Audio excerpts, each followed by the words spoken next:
There's something uniquely unsettling about a mystery that predates the internet itself, but didn't take root until it was discovered online. We live in an era where almost anyone can be identified through facial recognition and digital breadcrumbs. The idea that a person could appear on camera for nearly half an hour, make no effort to conceal their identity, and still remain completely anonymous decades later feels almost impossible. Yet that's exactly what happened with a grainy VHS recording that has come to be known as grave robbing for morons. It's a roughly 26-minute video featuring a young man who claims to be an experienced grave robber and proceeds to deliver what can only be described as a tutorial on the subject. The footage is bizarre and disturbing, and since it first surfaced online in the late 2000s, nobody has been able to definitively answer the three central questions it raises. Who made the video? When exactly was it made? And is any of what's depicted actually real? The video itself is remarkably straightforward in its presentation, almost disarmingly so. A young man, likely a teenager, or someone in his very early 20s, sits in what appears to be a cluttered, dimly lit room. He's wearing jeans and a leather jacket, his long dark hair pulled back into a ponytail, and he's holding what looks very much like a real human skull. Throughout the video, he describes his methods for robbing graves, discusses the best times of year to do it, and mentions that skulls can be sold to occult shops. He identifies himself only as Anthony, and references a handful of associates, including someone he calls Gino, who appears to be operating the camera.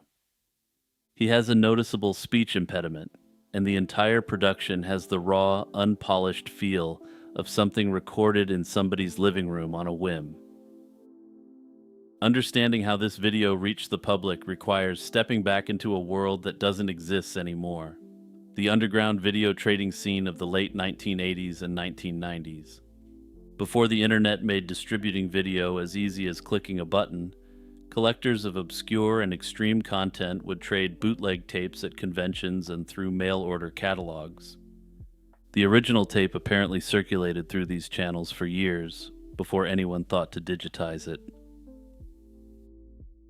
The first confirmed online appearance of the video came in August 2009, when an online store listed a bootleg compilation titled "Ensuring Your Place in Hell." This compilation contained 4 distinct segments of varying quality and tone, each roughly 30 minutes long. Some of the other segments were later proven to be what essentially amounted to low-budget homemade horror flicks. This would eventually fuel the idea that grave robbing for morons was essentially a video project slapped together by horror-obsessed teenagers, but more on that in a bit. Despite appearing online in 2009, it didn't gain much traction until August 2014, when a YouTuber named Simon Predge uploaded the now famous video. Even then, it took a couple more years before it began to have its viral moment, ending up accumulating almost 1 million views. What followed was significant research, and it was discovered that the seller of the DVD compilation received it from a private collector in the early 2000s. Unfortunately, though, the man who compiled the videos together was no meticulous record keeper. He wasn't sure where exactly he met the private collector, nor did he recall any conversations with him about the provenance of the video itself. That said, he believed that he may have encountered this collector at a convention. Despite calls for this individual to come forward with further information, that private collector still remains a complete unknown. One of the few concrete clues about when the video was produced comes from within the footage itself. Visible in the room during the recording is a VHS copy of Evil Dead 2: Dead by Dawn, which wasn't released on home video until 1987. For many years, this was thought to be the only definitively identifying object in the video. However, an intrepid Redditor who goes by the username of CPager would later identify a copy of a magazine on the table. It was a Fangoria spin-off magazine that was published on July 16, 1989, further narrowing down the timeline. As of now, everything else in the room is consistent with the very late 1980s, or the very early 1990s, with no further clues to suggest a more exact date. Most researchers have settled on a narrow window of approximately 1989 to 1990 as the most likely period of production. Over the years, internet sleuths have proposed several theories about the identity of the young man in the video. The most prominent of these connects him to Anthony Casamassima, a real New York grave robber who was arrested in the late 1990s. At one point in the video, the narrator appears to start giving his full name, saying something that sounds like it could begin with the syllables of Casamassima's surname. This was long believed to be the most likely scenario, until two pieces of evidence ran counter to this narrative. The first is that Casamassima would have been at least 30 years old in the video, much older than the young man pictured.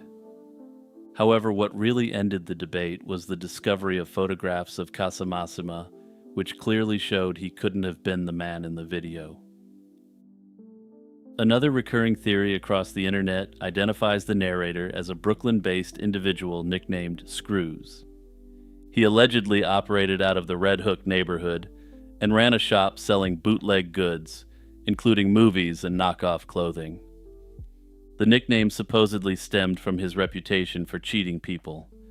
Multiple independent posts across different platforms have repeated this same story, with most claiming that Screws has been dead for roughly 2 decades. While the consistency of these claims is notable, forum posts from anonymous users don't constitute reliable evidence. Further, nobody has ever been able to verify this identification through any official records or more credible sourcing. It looks as though the initial identification of this young man as Screws stems back to a YouTube comment. It's possible that all the additional seemingly independent comments confirming that he was the guy are all working from this same initial anonymous source. Perhaps the most compelling contextual theory doesn't identify the narrator at all, but instead suggests where his ideas may have come from. In 1984, a Long Island teenager named Ricky Casso was arrested for the slaying of his friend Gary Lauwers in what was described as a satanic ritual. Before the act, Casso had been involved in grave robbing, and his friend Randy Gethler had been arrested for stealing a skull and a hand from a mausoleum. During questioning, Gethler told police he'd heard he could get $500 to $600 for a skull at an occult shop in New York City. In 1987, author David St. Clair published a heavily fictionalized account of the Casso case titled Say You Love Satan. The book was popular among teenage metalheads and proto-edgelords, and it included a passage about a Greenwich Village store that paid $500 for a skull. The narrator of Grave Robbing for Morons repeats this claim almost identically, strongly suggesting he'd read the book. This connection, combined with what appears to be a Long Island or Greater New York accent, paints a picture of a misfit who was likely inspired by local dark folklore. One of the most debated aspects of the video is the skull itself. The general consensus among both experts and amateur investigators is that the skull Anthony holds throughout the video is genuine. It appears to be a real human skull, and one that he incorrectly identifies as male when it actually exhibits characteristics more consistent with a female skull. This detail is actually somewhat important because it undermines the idea that Anthony possessed any real expertise. Much of his advice throughout the video is either impractical, clearly wrong, or appears to have been lifted directly from the Say You Love Satan book. His instructions on dealing with potential witnesses, for example, have been cited as a strong indicator that he was making things up as he went along. Personally, I agree with this assessment, and I'll let Anthony tell it in his own words, because honestly, this part is too silly not to include. If you have to knock them out so that way they think it's a dream. It's best not to kill, but if it's necessary, do it. There's also another part of the video where he casually drops that you can easily get $1 million for a celebrity skull, citing the potential for a big money Elvis heist. It's like if you want a Elvis or something, you get at least $1 million for it. All right. You want Marilyn Monroe, at least get $1 million for it. You know, you get high prices.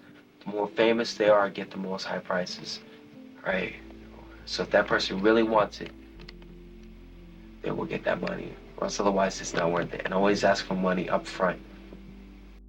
The prevailing view among serious researchers is that while the skull is likely real, Anthony and his friends were probably not the seasoned grave robbers they claimed to be. They may have obtained a skull through some means, possibly even through actual grave disturbance. But their knowledge of the practice was largely performative. It seems that they cobbled together their understanding of grave robbing from real crimes and horror movies rather than actual experience. What makes grave robbing for morons so persistently fascinating isn't really the content of the video itself, as disturbing as that content may be. It's the fact that it represents a kind of mystery that's becoming increasingly rare. It's a genuine artifact from the analog age, a piece of footage that predates the tools we now take for granted for identifying people and verifying claims. There are no digital fingerprints, no metadata to examine, no social media profiles to cross-reference. The video exists almost in isolation, a strange artifact from a time when a teenager could record something deeply weird in a cluttered room and have it circulate on copied tapes. Somewhere in the hidden layers of the internet, buried beneath encryption and anonymity, a website once promised something unthinkable. It called itself Besa Mafia, and it claimed to connect paying customers with professional assassins who'd carry out hits anywhere in the world. For a fee starting around $5,000 in Bitcoin, users could supposedly order a standard hit on anyone they wanted dead. For $10,000, they could have the attack staged to look like an accident. The site presented itself as an offshoot of Albanian organized crime, complete with a shadowy administrator, user profiles, and a system mimicking legitimate online marketplaces. But here's the thing that makes this story so deeply strange and so deeply disturbing at the same time. It was all a scam. Nobody was ever getting assassinated through Besa Mafia. The hitmen didn't exist. The supposed Albanian mob connections were pure fiction. The entire operation was an elaborate fraud designed to steal Bitcoin from people who genuinely wanted other people dead. And yet, despite being completely fake as a service, the site left a trail of very real destruction, including actual deaths, federal convictions, and shattered lives across multiple countries. The figure at the center of the operation went by the name Yura. Nobody knew his real identity for years, though the broken English in his communications and various digital breadcrumbs pointed toward Eastern Europe, most likely Romania. Yura didn't just run one site. Over the course of several years, he operated a series of hitman-for-hire platforms under different names. These included Camorra Hitman, Crime Bay, Cosa Nostra, and the very bluntly titled Number One Hitman Marketplace. Each time one was exposed or shut down, another would spring up in its place. The business model was remarkably cynical and incredibly chilling. Users would find the site through the Tor browser, sign up, provide details about their intended victim, including photographs, addresses, and daily routines, and then submit a payment. From there, Yura would string them along with excuse after excuse. A common tactic was to claim the assigned hitman had been arrested by police or encountered some complication, then demand additional funds for a replacement.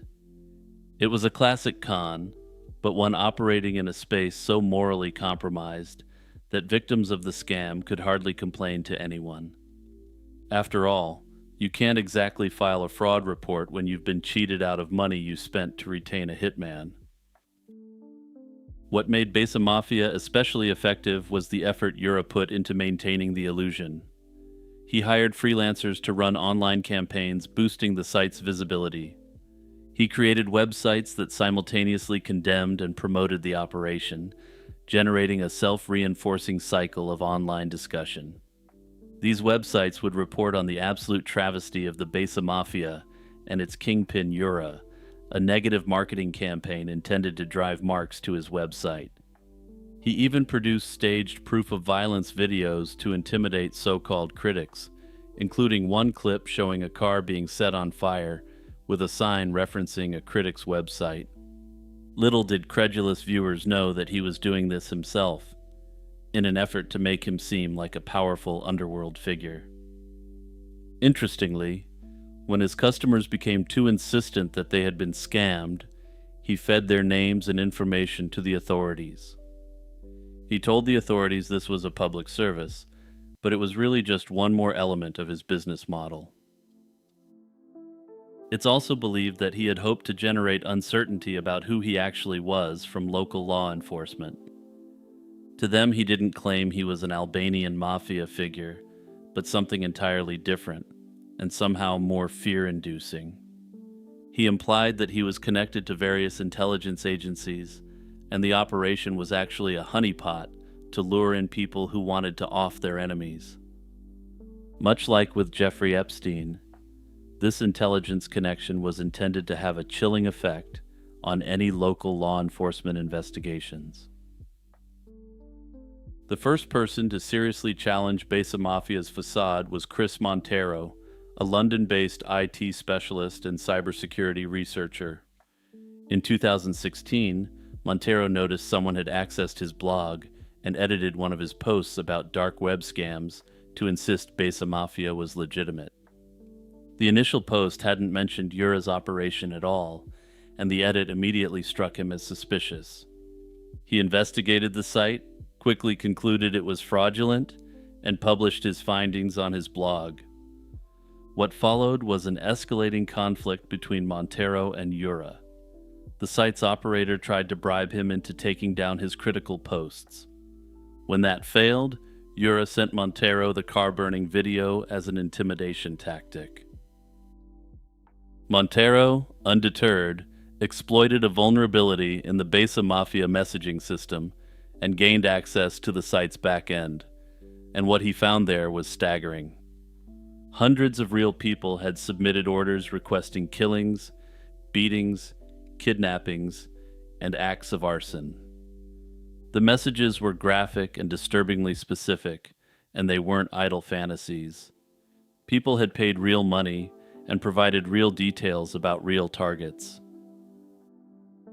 Montero began passing information to law enforcement, working alongside Australian journalist and dark web expert Eileen Ormsby, who'd independently gained access to the same data.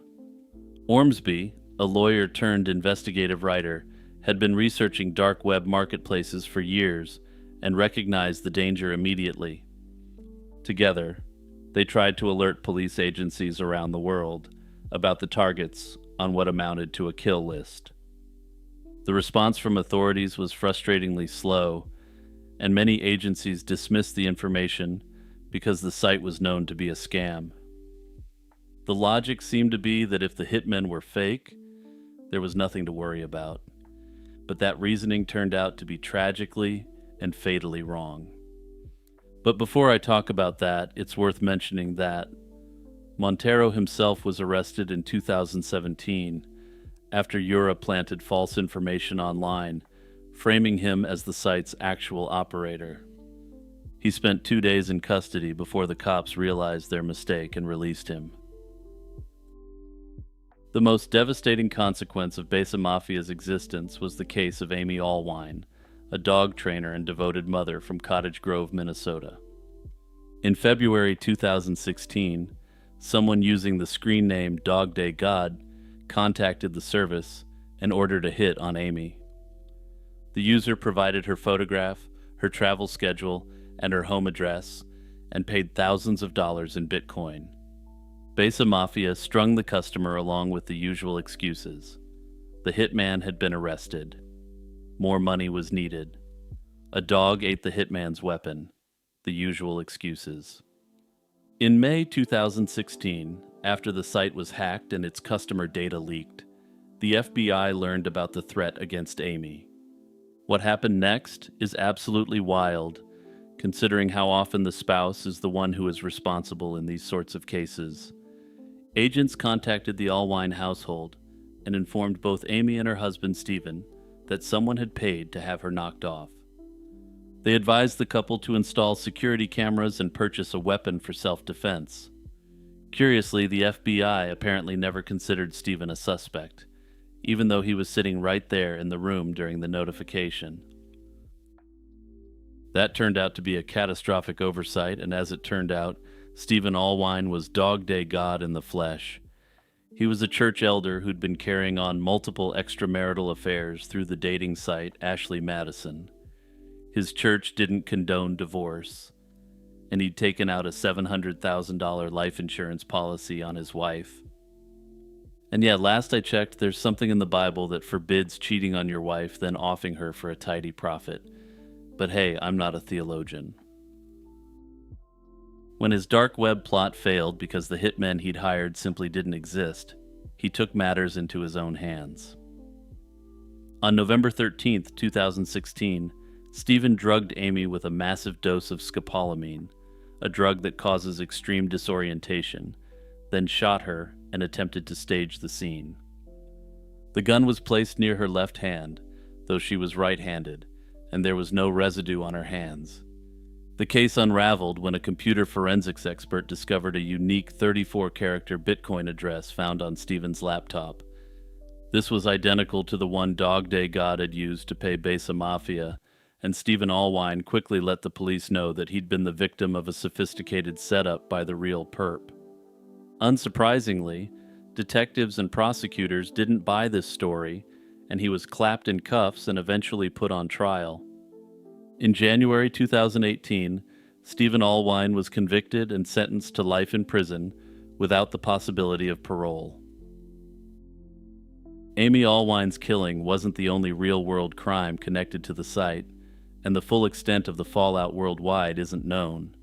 A Nevada woman named Christy Felkins was sentenced to 5 years in federal prison after paying roughly $5,000 in Bitcoin through Besa Mafia to off her ex-husband. A Minnesota teenager discovered that someone had paid the site thousands of dollars to have her slain, an ordeal that left lasting psychological scars. An American soldier was found dead under suspicious circumstances in 2018 after someone used his computer to order a hit on his stepmother. In a bizarre twist, he allegedly paid the platform $5 in Bitcoin to fill the contract, and it's unclear if he truly believed this would be sufficient for them to do the deed.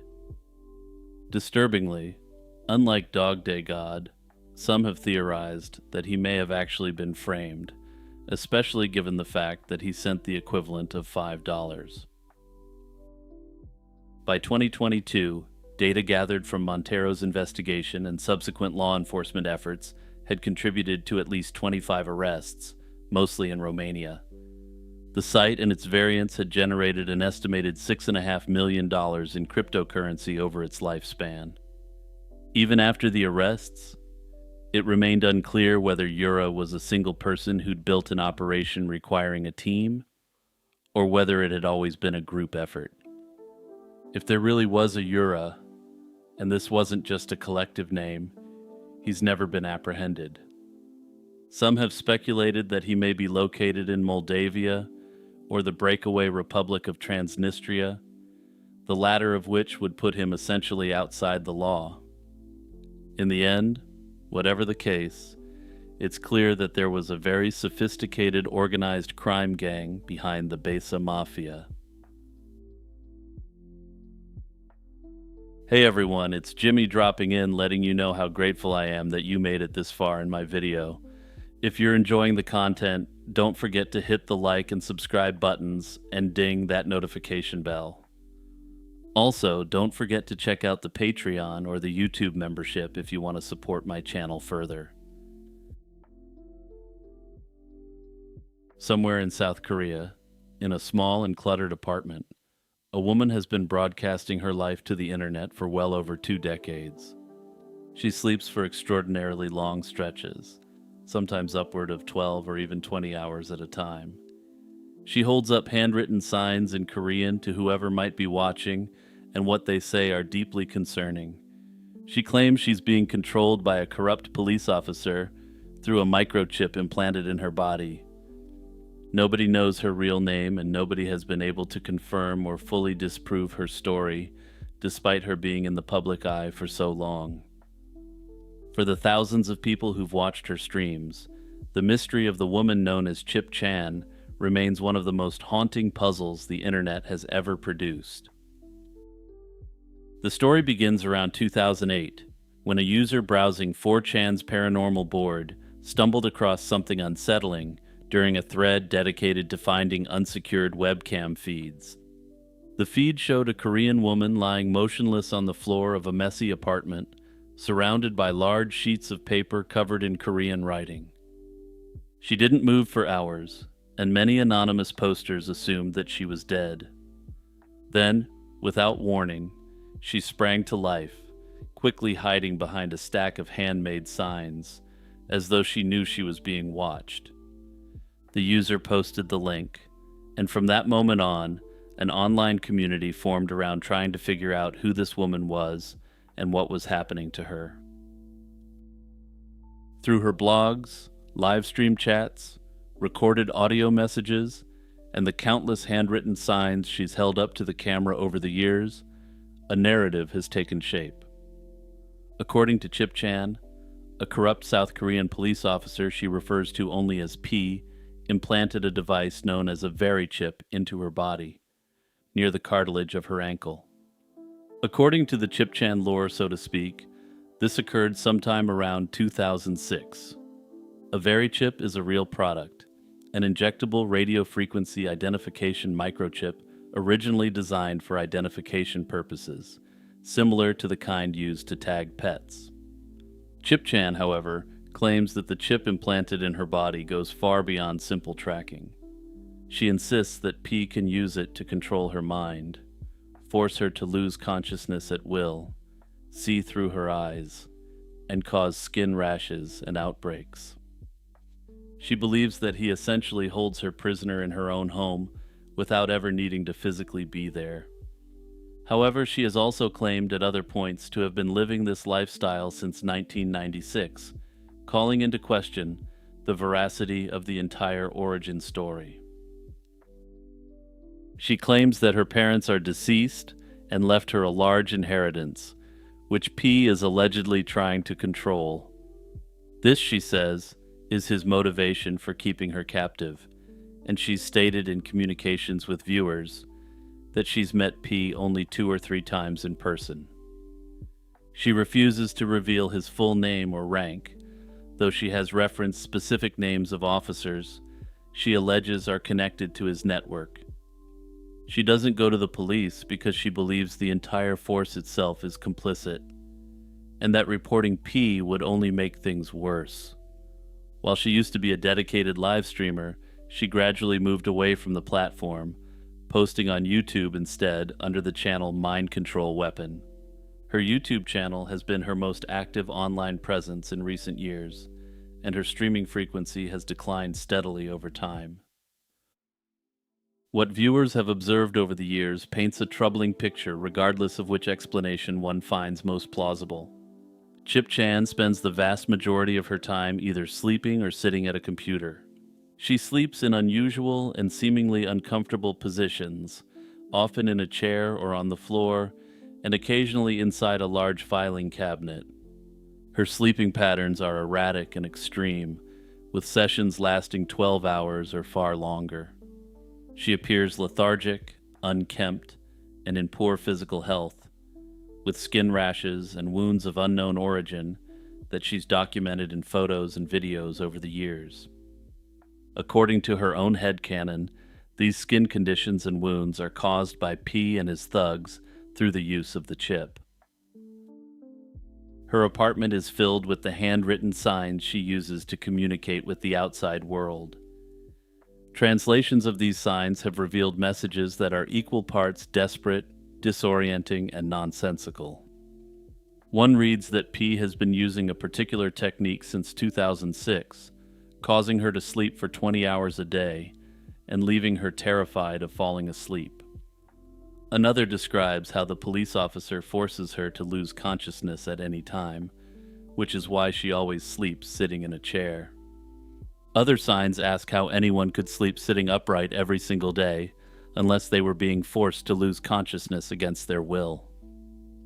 The cameras in her apartment are set up throughout multiple rooms and appear to have been placed there by Chipchan herself, not by a captor. Early speculation suggested that P had installed the cameras to surveil her, and that the public feed was accidental. As I mentioned, she was originally found through an unsecured webcam that wasn't apparently for public consumption, raising serious concerns that some elements of her story were true.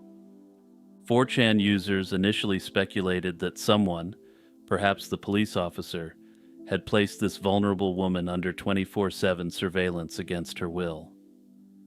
However, it became clear over time that she was fully aware of the cameras and also in control of the streams. She used them as her connection to the outside world, her way of proving that she exists and that something is being done to her. Concerned viewers haven't just watched passively, and over the years, multiple individuals and groups have attempted to intervene on Chip's behalf. People from around the world have contacted South Korean police to report what they believed was a woman being held captive. Korean police reportedly stated that they were already aware of her and described her as a mentally ill woman who was a regular nuisance to the department. This response didn't satisfy many of her followers, who felt the police were either dismissing her too quickly or were potentially covering for one of their own, as her narrative suggested. Others have gone further than phone calls, and a YouTuber reportedly identified what they believed to be her physical address, though this was never conclusively confirmed. And I do feel like it's necessary to state at this point that no one should engage in any sort of doxing behavior. At least 2 people are believed to have visited her apartment in person regularly over the years. During certain streams, an older couple has been seen briefly appearing on camera, leading to speculation that relatives may be checking in on her or providing some form of care. These glimpses of outside interaction have offered a small measure of reassurance to those who worry about her safety, but they've never been enough to fully resolve the mystery. Several explanations have been proposed over the years, and each carries its own set of problems. The first and most commonly discussed theory is that Chip-chan is suffering from a severe mental illness, most likely paranoid schizophrenia. The belief that a microchip has been implanted in one's body and is being used for surveillance and control is a well-documented delusion. It falls under the umbrella of what researchers and online communities refer to as the targeted individual phenomenon. Tens of thousands of people worldwide reportedly believe they're being monitored and harassed by organized groups or government agencies using advanced technology. Chip-chan's claims align closely with this pattern, and her symptoms are all consistent with untreated psychotic illness. For many observers, this is the most likely and the most heartbreaking explanation.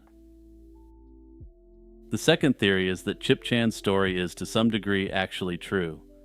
The specific claims about mind control via a microchip strain credibility, but the broader elements of her story could be accurate.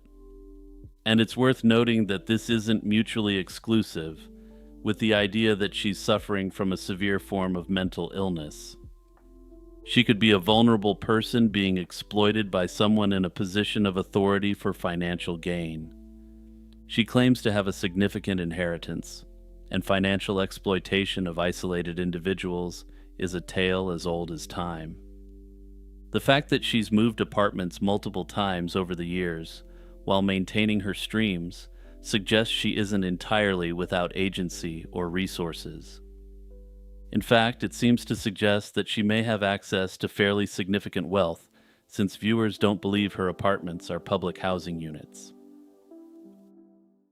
The third theory, and the one that generates the most skepticism among those who followed the case closely, is that the entire thing is an elaborate performance art project. Some have even suggested that multiple actresses have played the role of Chip Chan over the years. While not technically impossible, this explanation requires an extraordinary commitment to a deeply obscure piece of art with no apparent commercial payoff. It seems highly unlikely that such a project could be sustained across more than 2 decades. Most serious followers of the case dismiss this theory as lazy speculation that doesn't account for the genuine distress visible in the streams. As of recent years, Chip Chan's streaming activity has become less frequent. The days of continuous 24-hour broadcasts lasting weeks at a time have given way to shorter, more sporadic sessions. Her blog presence has also largely gone dormant, but she hasn't disappeared entirely. She still surfaces on YouTube from time to time, and the community that's formed around her continues to monitor her activity and discuss her situation. At present, her uploads almost entirely consist of highly disturbing and repetitive YouTube shorts. What seems to be certain is that regardless of the circumstances, Chip Chan is a woman suffering from untreated mental illness. Her case remains a deeply human story wrapped inside an internet mystery. It's a bizarre reminder that behind every strange live stream and every oddity, there's a real person whose life continues long after the rest of us close the browser tab. And for the woman known as Chip Chan, that life has been playing out in front of an audience for more than 20 years, with no clear resolution in sight. The internet has produced its fair share of strange rabbit holes over the years, but few have captivated amateur investigators quite like the mystery of Lake City Quiet Pills. What began as a simple death announcement on Reddit in the summer of 2009 eventually spiraled into one of the platform's longest-running unsolved puzzles. It's one that touches on hidden messages, military slang, encrypted communications, and even a real-world assassination. Whether it's all an elaborate hoax or something far more sinister remains an open question to this day. The story starts with a prolific Reddit user called Religion of Peace, who went by the nickname Milo. He'd created his account back in December of 2007, making him a fairly early adopter of the platform. By his own account, Milo was an elderly man, claiming at various points to have been born around 1930 and to be in his upper 70s. He described himself as a military veteran with a gruff personality, and his posting history bore that out. He was cantankerous, opinionated, and constantly battling what he perceived as spammers and trolls. He railed against liberal politics and socialism, promoted atheism, and moderated some of the site's more controversial and disturbing communities. He also regularly promoted his own image hosting website, a site he casually referred to as an old man's picture host, a site called LakecityQuietPills.com.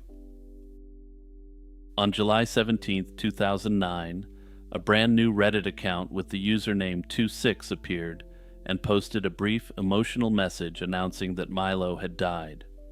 The post described him as a mean, ornery man, with no living relatives and no real friends. According to the poster, Milo had helped him find work after he'd left the army, and now 26 was handling his final affairs. He mentioned donating some of Milo's belongings to the local VA, giving his cat to a neighbor, the usual things one would expect in this sort of situation. He also planned to scatter his ashes near where his family's farm had once stood in Pennsylvania, close to Gettysburg. A couple of days later, he posted a Google Maps link showing a location near a small shopping center, claiming it was where the old farm had been.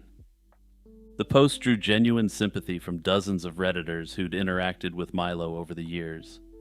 A few skeptics called it a hoax, but 26 pushed back angrily before signing off from Reddit for good. Under normal circumstances, that would have been the end of it. A colorful internet personality had passed away, a friend had said goodbye, and everyone would move on, but curious users couldn't quite let it go. Investigators started digging into the connection between 2-6 and the Lake City Quiet Pills website, and they quickly found out that they were through the looking glass. They discovered that a user called Angel26 had been posting on Fark, a popular news aggregation site, since as early as 2001. The consistent misspellings in Angel26's posts matched those found in 26's Reddit messages, strongly suggesting they were the same person. This user's email address was registered at lakecityquietpills.com, and their forum signature was particularly striking. It referenced dispensing Lake City Quiet Pills to those in need of permanent rest since 1968. The name itself raised eyebrows. Lake City didn't seem to have any obvious connection to an image hosting website, but it did connect to something else entirely. The Lake City Army Ammunition Plant is a nearly 4,000-acre government-owned facility in Independence, Missouri. It was established by Remington Arms in 1941 to manufacture small-caliber ammunition for the United States military. It's the single largest producer of small arms ammunition for the American Armed Forces, having operated almost continuously since being established. In military and firearms circles, ammunition produced at this facility is well known, and the implication was hard to miss.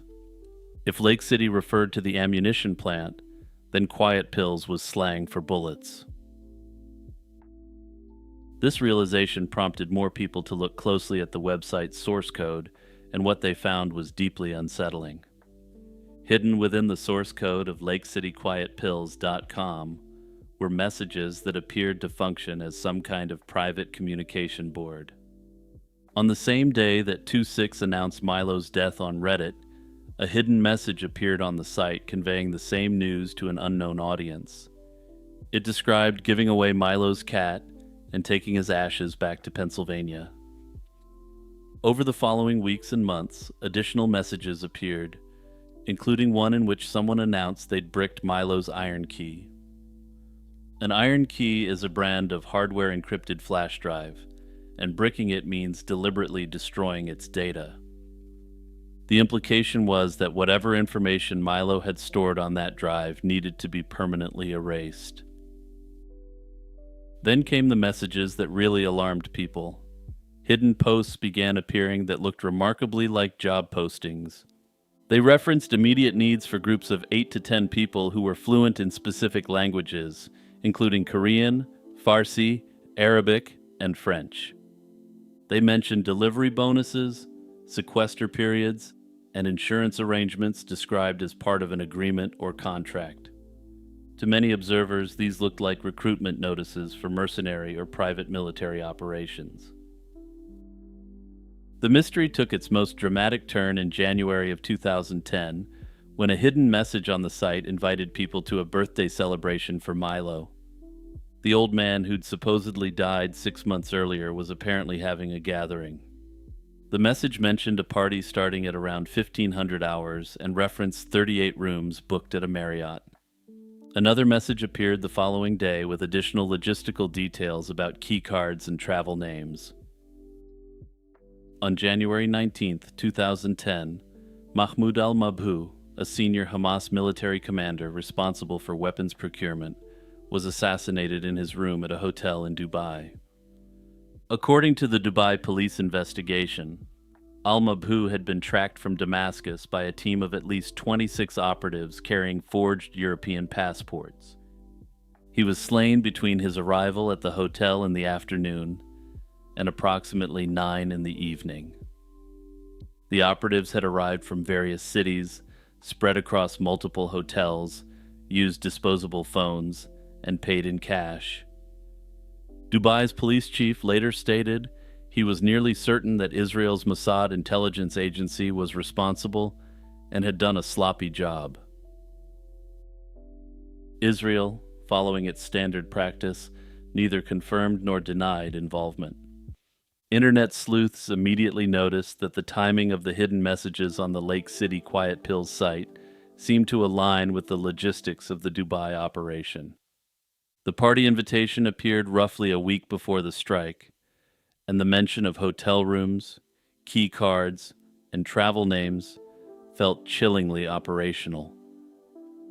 For many who'd been following the mystery, this was the moment it stopped feeling like an internet curiosity and started feeling genuinely dangerous. It's important to approach the Dubai connection with serious skepticism, and most level-headed analysts have done exactly that. The evidence linking Lake City Quiet Pills to the Al Mabhouh attack is entirely circumstantial, built on overlapping dates and suggestive language rather than any direct proof. Having two events share a similar time frame doesn't establish causation, and the Al Mabhouh operation was widely attributed to a sophisticated state intelligence apparatus. However, others have pointed out that Mossad has been known to use any means necessary to accomplish their goals, and they have strong ties to the United States. Several alternative explanations have been proposed.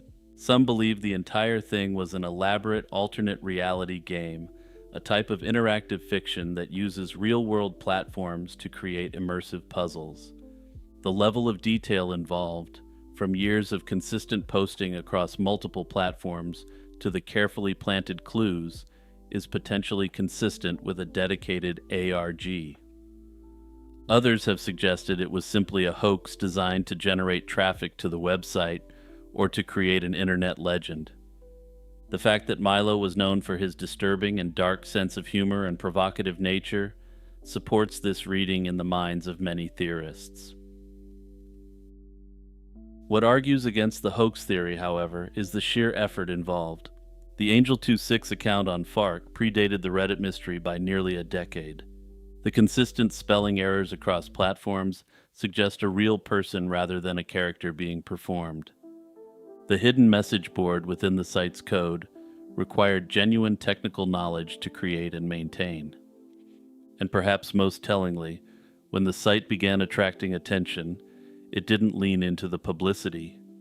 Instead, the hidden messages stopped, the site was eventually taken offline, and someone later requested that archived versions be removed from the Wayback Machine. That's not the behavior of someone who wanted attention, and suggests that there may have been something more going on.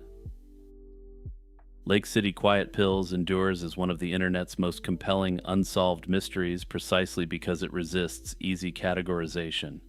It's not cleanly a hoax, because the depth of commitment spans too many years and platforms.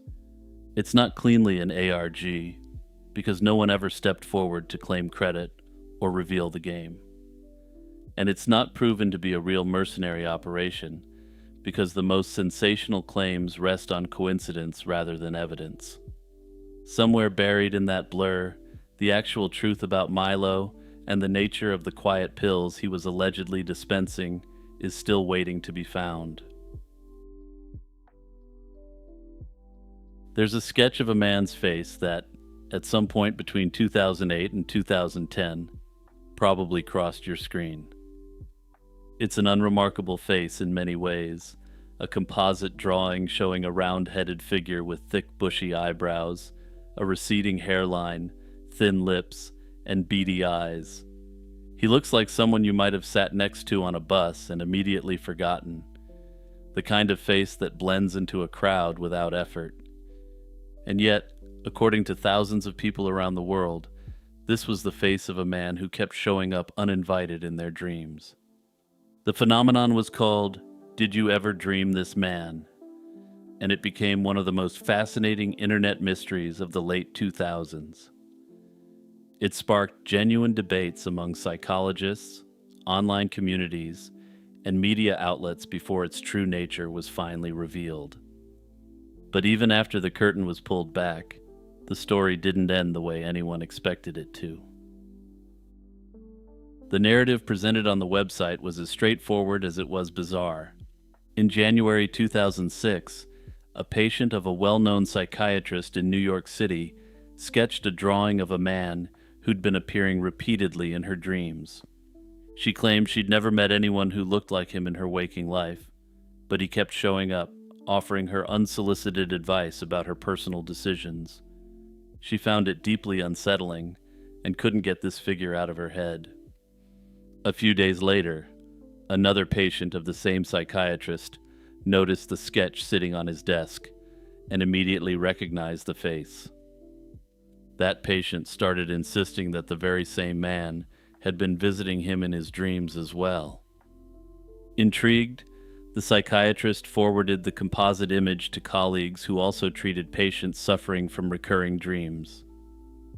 Within just a few months, 4 additional patients came forward claiming to recognize the face.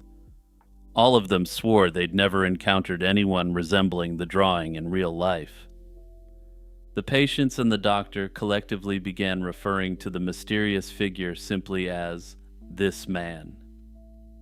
That was the origin story as presented, the lore, so to speak, and it was unclear which elements of the tale were true, if any. What happens next is a little bit hazy, but 2 years later, in 2008, a website was launched, claiming it was a way to document the growing phenomenon. The site presented itself as a neutral clearinghouse for information, inviting visitors to share their own experiences if they'd ever encountered this man in their sleep. It featured the now iconic composite sketch front and center, along with a map visualizing reported sightings from cities all over the globe. The site eventually accumulated thousands of testimonials, and some dreamers described this man as a comforting, fatherly presence who offered guidance. Others painted a far more disturbing picture, recounting dreams where the figure simply stood motionless, staring at them without expression for the entire duration of the dream. Still others reported that he was a menacing figure who either attacked the dreamer or other entities within the dream, though some said they believed the attacks were to defend the dreamer. The website operated in relative obscurity for about a year before it suddenly exploded into the mainstream internet consciousness in October 2009. In the span of just a few weeks, the site racked up more than 2 million visits, becoming a massive viral sensation. During that period, it received over 10,000 emails from people claiming to recognize the face or sharing photographs of real individuals they thought this man resembled. Twitter, Reddit, and 4chan were all buzzing with posts about this extremely uncanny-looking man, and I'll discuss the theories that emerged in a moment. What made this man so compelling wasn't just the creepy premise, but rather how perfectly calibrated the face was for the purpose. The drawing was generic enough that almost anyone could convince themselves they'd seen it somewhere before. But it was also just distinctive enough to feel memorable. Psychologically, it hit a sweet spot since human brains are wired to recognize and store faces. A simple, slightly uncanny image like this one could easily embed itself in someone's memory after just a brief viewing. Once you'd seen the face, it wasn't hard to imagine it resurfacing later in the blurry, unreliable theater of your dreams. It also wasn't difficult to attribute the face to previous dreams. And given the murky nature of dreaming, this man seemed to slot himself in perfectly. As the story spread, a cottage industry of theories emerged attempting to explain why so many unconnected people might be dreaming about the same stranger. The most intellectually grounded of these drew on the work of psychologist Carl Jung and his concept of the collective unconscious. According to this framework, this man could represent a shared archetype, perhaps a universal father figure or protector that exists deep in the unconscious. Under this theory, this figure existed in the minds of people across all cultures, surfacing during periods of stress or uncertainty. Another popular theory was what the website itself labeled the daytime recognition theory, which offered a much more mundane explanation. The idea was simple and sensible, drawing on a universal experience that everyone who dreams has had. People have a notoriously difficult time accurately recalling faces from their dreams. After seeing the composite image of this man while awake, Individuals might retroactively convince themselves that this was the face they'd encountered while sleeping. The image essentially overwrites whatever blurry, half-formed face they actually dreamed about, substituting itself into the memory. Other theories were much more esoteric, with some saying that this man was actually some sort of government dream manipulation experiment. Others proposed that he was a real person with the ability to psychically insert himself into other people's dreams en masse and against their will. There was even a theory that this man was God, which is certainly one way to interpret an unexplained face in your sleep. It didn't take long for the more skeptical corners of the internet to start pulling at the threads of the story. Users on 4chan conducted a reverse IP lookup of thisman.org and discovered that the hosting company also owned a domain in Italian. That domain belonged to a so-called fake advertising agency founded by an Italian sociologist and marketer named Andrea Nutella. The agency, according to its own description, specialized in subversive hoaxes and produced unconventional art projects that explored the boundaries of advertising. The connection between the website and a known hoax operation was obviously extremely suspicious, and the connection didn't even take much digging. In 2010, Nutella confirmed the suspicions himself, and he admitted that the entire This Man phenomenon was fabricated. He'd invented the origin story about the New York psychiatrist and created the composite sketch using a facial composite app called Ultimate Flash Face. He based the drawing's features loosely on a photograph of his own father as a young man, though he decided to make it much more uncanny. He'd even seeded the legend in various online forums and communities without revealing his involvement. The dream testimonials on the site hadn't been fact-checked before being published, as Nutella himself later acknowledged. They were simply emails sent in by people around the world, presented without verification, and some people evidently sent in dozens of testimonials. Notably, given the level of deceit around the phenomenon, most now believe the initial testimonies were also faked, though he never admitted to this. Nutella described the project as an experiment in guerrilla marketing and conceptual art. He wanted to explore how effectively the internet could be used to create and spread modern urban legends and collective myths. He outlined the project as having 3 deliberate phases, all of which leveraged the ability this still relatively new platform had. First, he built an aura of mystery around the sketch, presenting it as a weird phenomenon that was popping up organically. Second, he claims he solicited and curated dream reports from users to amplify the narrative's believability and encourage viral sharing. As I mentioned, though, there's a strong belief that many of these initial reports were phony, likely intended to drive a certain narrative around this dream figure. Third, he planned to reveal the hoax as a demonstration of collective psychological suggestibility, though he was caught before this ever happened. He insisted that no underlying commercial product or brand promotion was involved, positioning the whole endeavor as pure experimentation. In early 2010, a horror film production company announced they would be producing a film based upon the concept. The project eventually stalled after Nutella's confirmation of the hoax undermined the premise that there was something real going on, which halted the viral momentum for a time. Eventually, in 2023, a Nicolas Cage movie called Dream Scenario dropped, which dealt with a professor discovering that people were seeing him in his dreams. What makes this internet mystery truly remarkable isn't that one clever Italian marketer managed to fool the internet, it's what happened afterward. Even after the hoax was fully exposed, people continued to report dreaming about this man. In 2015, 5 full years after Nutella's confession, Vice Media contacted him for an interview, and Nutella answered questions as though the phenomenon were completely real. Vice published the interview before realizing they'd been fooled, then had to publish a retraction admitting they hadn't performed even the most basic fact-checking. It was theoretically an embarrassing moment for the outlet, though given that it was Vice, I'm sure they felt no shame, and it also proved Nutella's original point. The power of suggestion, combined with the internet's capacity to spread a compelling narrative, could sustain a myth long past its expiration date.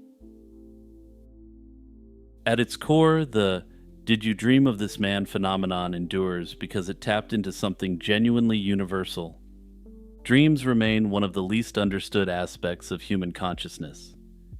The idea that a single mysterious figure might be visiting millions of sleeping minds touches on deep anxieties about privacy, autonomy, and the boundaries of the self. The concept revealed how desperately people want mysteries to be real, and how readily the human mind will fill in gaps in its own memory with compelling images. It also showed how a single unremarkable face, drawn in a few minutes on an app, can become genuinely haunting once you've been told to look for it. The Dream Man may have been fictional, but the questions his apparent existence raised somehow became real throughout its spread on the internet.